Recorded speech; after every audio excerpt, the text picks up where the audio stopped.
Rota 66. Muita gente hoje imagina que Deus é bom com a gente se Ele faz aquilo que a gente gosta, né, que Ele faça conosco. Eu gosto de bênçãos. Deus, me dá bênçãos, eu gosto do Senhor.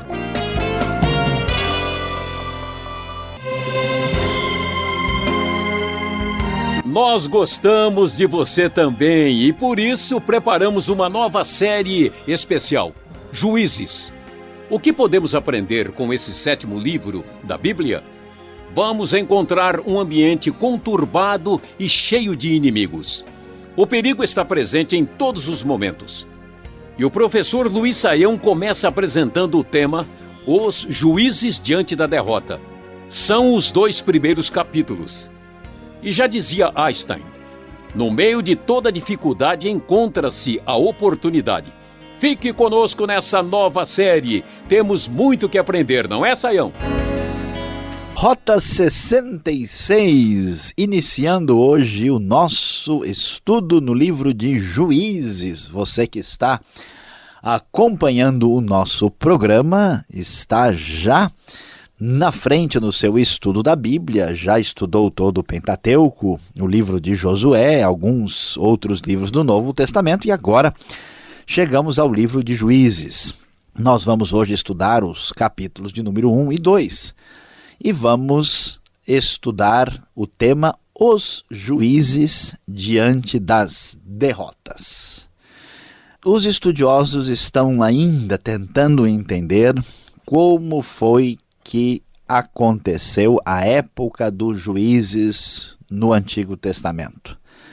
Alguns acreditam que isso se deu mais ou menos entre o século XV e XIV, mas a maioria dos estudiosos acreditam que a época dos juízes se iniciou por volta do século XIII, quando o povo de fato passou a ocupar a terra de Canaã, e quando Israel conquistou e ocupou definitivamente a terra. Apesar do nome Juízes, que é a tradução literal da palavra shofetim do hebraico, na verdade esses juízes não tem nada a ver com o que nós entendemos por juízes hoje. A ideia não é alguém do departamento jurídico de Israel, também não tem nada a ver com qualquer tipo de esporte, né? Os juízes eram basicamente governantes, eram pessoas que estavam na posição de liderança, seriam basicamente líderes de Israel. O que acontece é que essa sociedade de Israel ela é dividida em tribos, essas tribos vivem numa relação ainda não exatamente nacional, ainda meio divididos entre si, não tem muita unidade, e esses juízes são governantes que surgem principalmente em função da necessidade.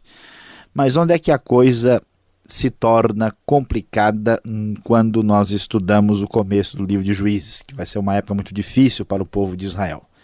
O texto nos diz, no versículo 3 do primeiro capítulo, conforme a leitura da NVI, então os homens de Judá disseram aos seus irmãos de Simeão, venham conosco ao território que nos foi designado por sorteio, e lutemos contra os cananeus, iremos com vocês para o território que lhes foi dado. E os homens de Simeão foram com eles, e eles então atacam os cananeus e os ferezeus em Bezeque, e conseguem ali uma grande vitória contra Adoni-Bezeque. O que nós vamos encontrar aqui é um problema decorrente do que aconteceu anteriormente. A ordem de Deus era que o povo tivesse vencido completamente os cananeus. Eles não conseguiram ou não obedeceram à ordem de Deus e agora vão habitar numa terra com uma convivência com os cananeus, uma convivência que representa uma ameaça religiosa, que representa uma presença inimiga constante, e por isso Israel, por não ter dado ouvidos a Deus no primeiro momento, vamos lembrar da aliança problemática que Josué fez com os gibeonitas, por exemplo. Por causa disso, agora eles vão enfrentar muitas dificuldades. É muito importante observar esse princípio bíblico aqui, quando nós temos um problema que se avoluma, que cresce, e nós não damos atenção enquanto ele é pequeno, nós teremos problemas mais graves e mais sérios para o futuro. E assim, então, o capítulo 1 começa a relatar a guerra dos israelitas contra os demais cananeus que habitam a terra aqui no chamado início do período dos juízes. O versículo 8, por exemplo, vai falar que eles atacam a Jerusalém e a conquistam, depois também avançam contra os cananeus que moravam em Hebrom. Há uma referência bastante interessante a Otoniel, irmão mais novo de Caleb, que conquista Kiriat Sefer. E aí, então, esse registro dessa batalha, desta vitória, aparece aqui, e outros lugares na região da Cefelá, da famosa planície fértil conhecida da região da Palestina, também do Negueb ao sul. Deus vai dando vitórias ao povo nessa luta contra o restante dos cananeus. Versículo 19 até 21, por exemplo, nós vamos encontrar, conforme a NVI, o Senhor estava com os homens de Judá. Eles ocuparam a serra central, mas não conseguiram expulsar os habitantes dos vales, pois estes possuíam carros de guerra feitos de ferro.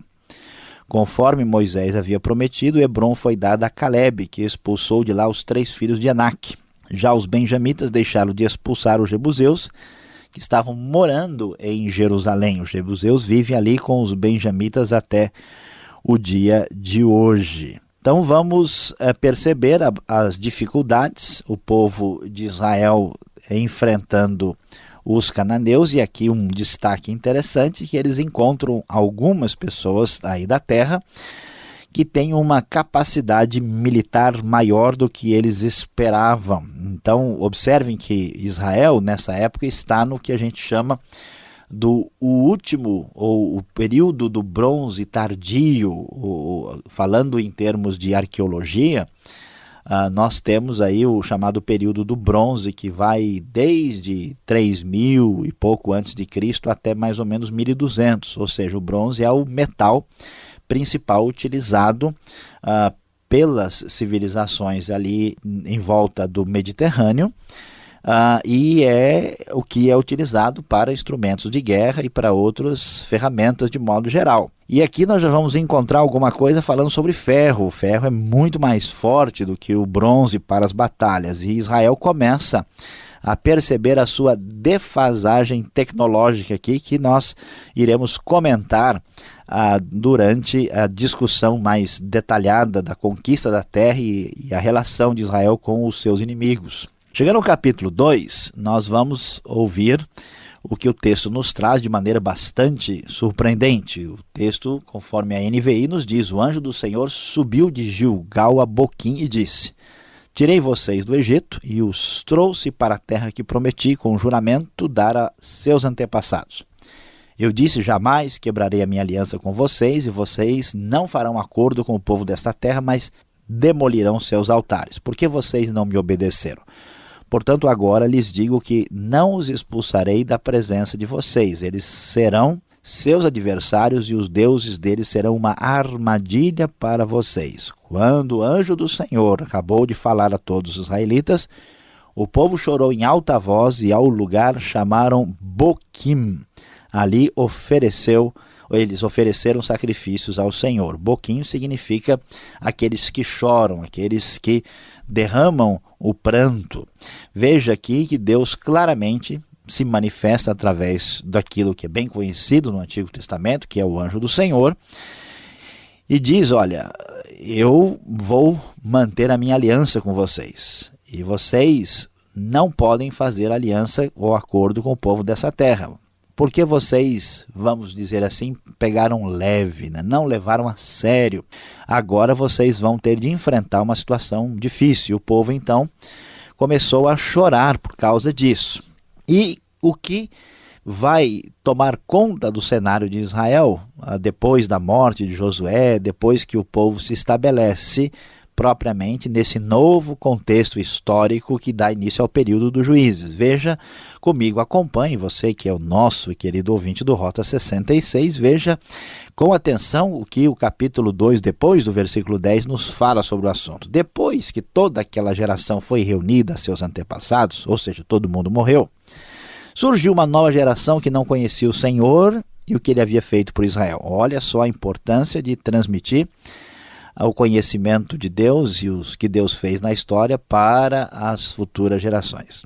Então os israelitas fizeram o que o Senhor reprova e prestaram culto aos Baalims. Abandonaram o Senhor, o Deus dos seus antepassados, que os havia tirado do Egito, e seguiram e adoraram vários deuses dos povos ao seu redor, provocando a ira do Senhor. Abandonaram o Senhor e prestaram culto a Baal e a Astarote.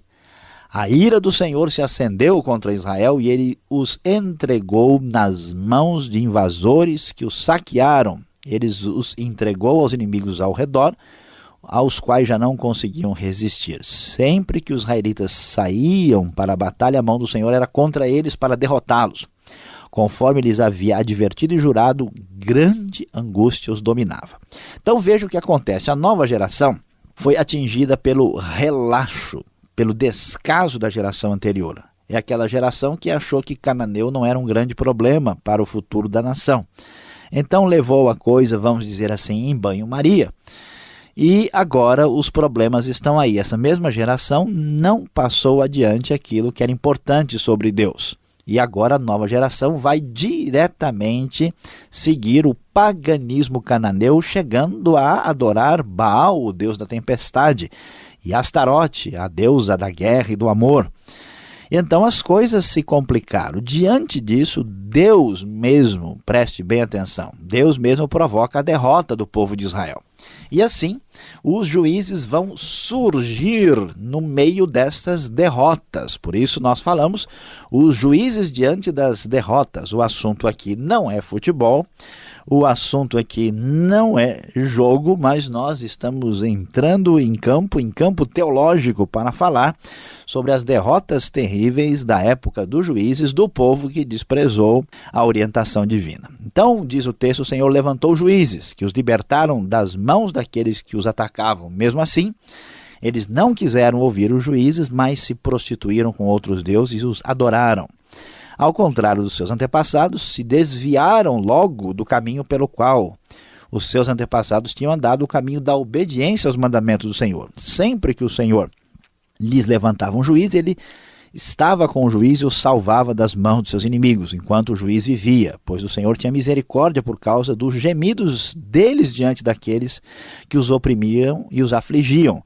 Mas quando o juiz morria, o povo voltava a caminhos ainda piores do que os caminhos dos seus antepassados.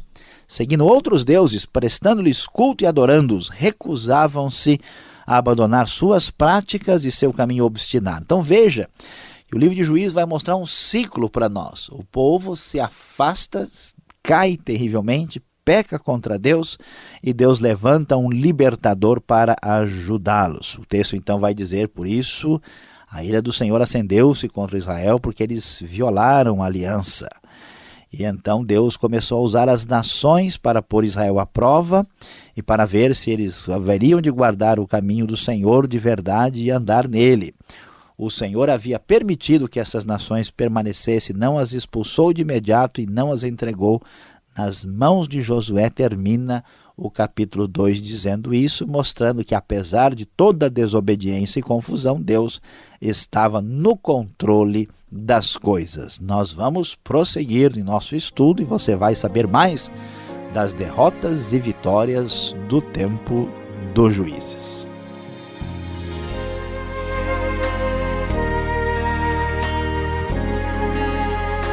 Você ouve o programa Rota 66, o caminho para entender o ensino teológico dos 66 livros da Bíblia. Hoje, começando uma nova série de estudos no livro de Juízes, capítulos 1 e 2. Tema desta aula, os juízes diante da derrota. Rota 66, que tem produção e apresentação de Luiz Saião, criação e redação Alberto Veríssimo, na locução Beltrão. Marque lá, Caixa Postal 18.113, CEP 04626-970, São Paulo, capital. E-mail rota66@transmundial.com.br. Realização Transmundial. Quem pergunta quer saber. Acompanhe essas perguntas do Alberto.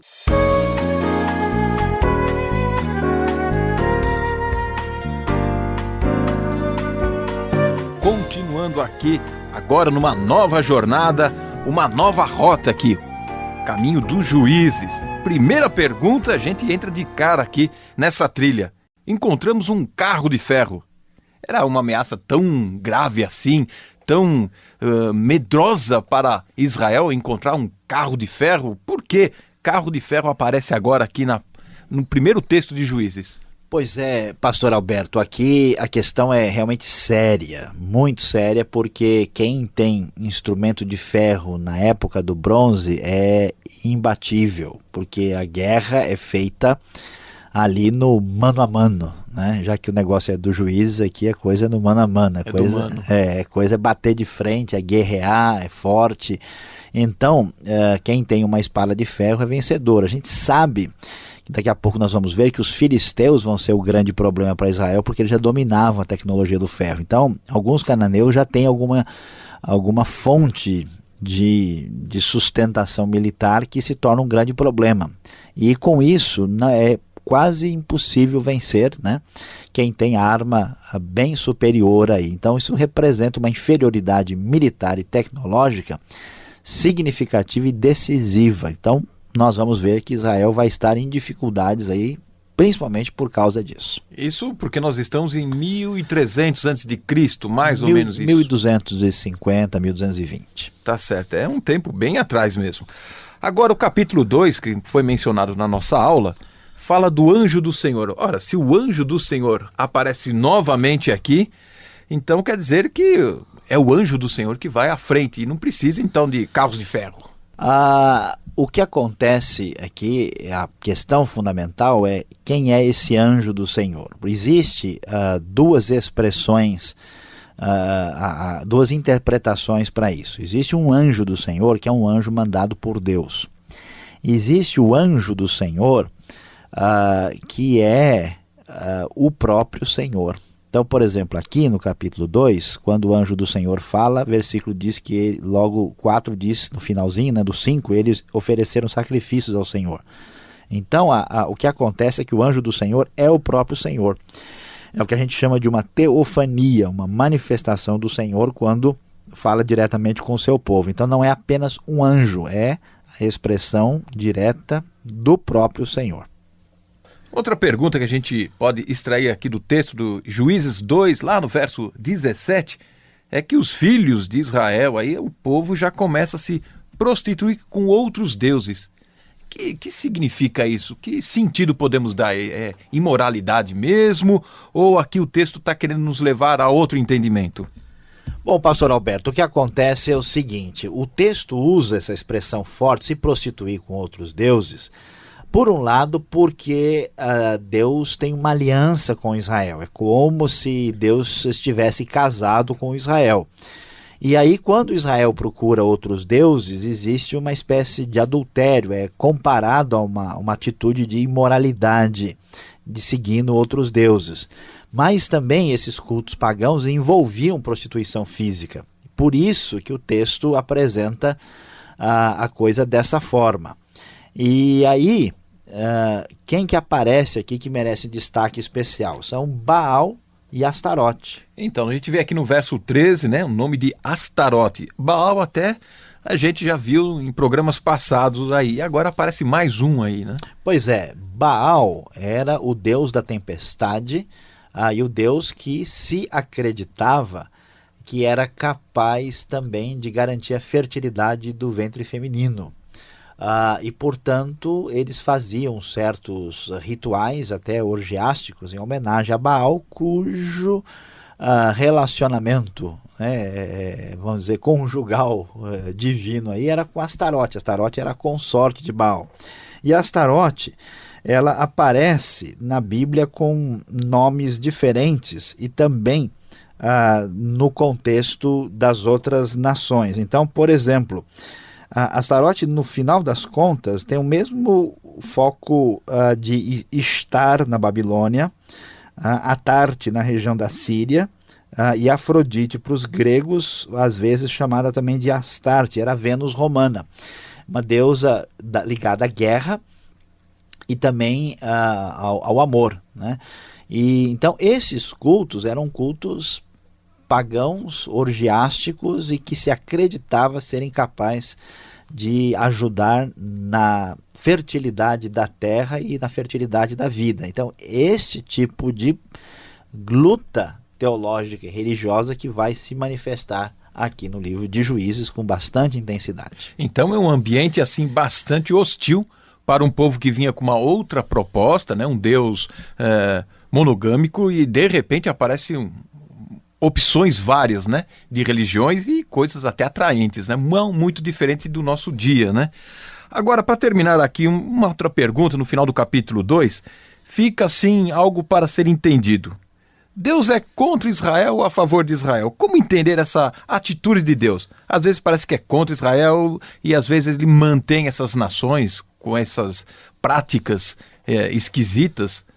Não tira, mas ao mesmo tempo manda tirar. O povo é que é o responsável ou é Deus que é o responsável em tirar? Pois é exatamente esse tipo de questão que surge na nossa mente. Porque, olha, no final do versículo 23, o texto diz que o Senhor havia permitido que as nações permanecessem e não as expulsou de imediato, não as entregou nas mãos de Josué. Então a gente fica meio confuso por causa da nossa mentalidade de entender a realidade. Veja, Deus é a favor de Israel, mas ao ser a favor de Israel, isso envolve disciplina.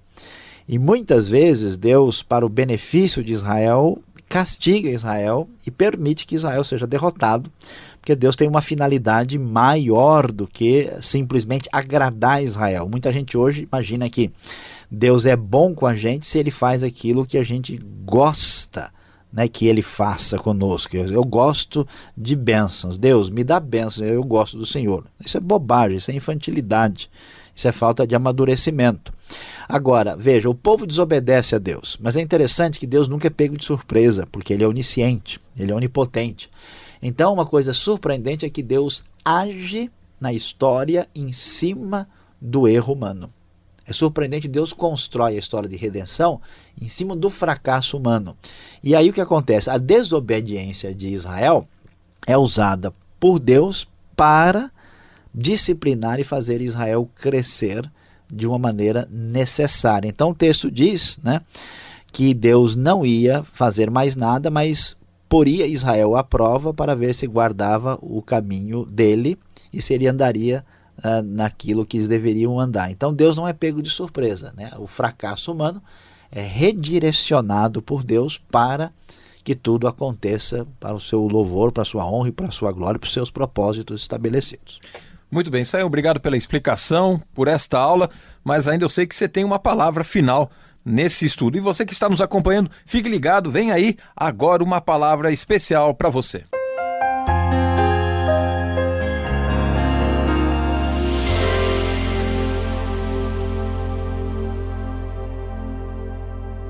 Hoje, no Rota 66, você iniciou conosco aqui a jornada no livro de Juízes.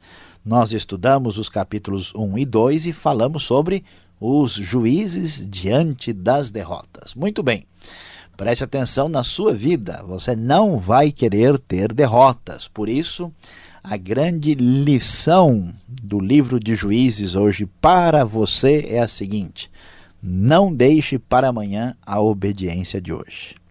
Quantos problemas sérios o povo de Israel está tendo com os cananeus porque não se preocupou com isso no tempo certo. Quantas pessoas correm atrás do prejuízo na vida financeira, na sua responsabilidade financeira, familiar, em outras áreas, deixando sempre para amanhã uma coisa que é urgente. A mesma coisa se encontra na nossa relação com Deus. Se Deus disse, se Deus te orientou, se o teu coração Ouviu a palavra hoje? Não deixe para amanhã a obediência de hoje. Não se esqueça disso.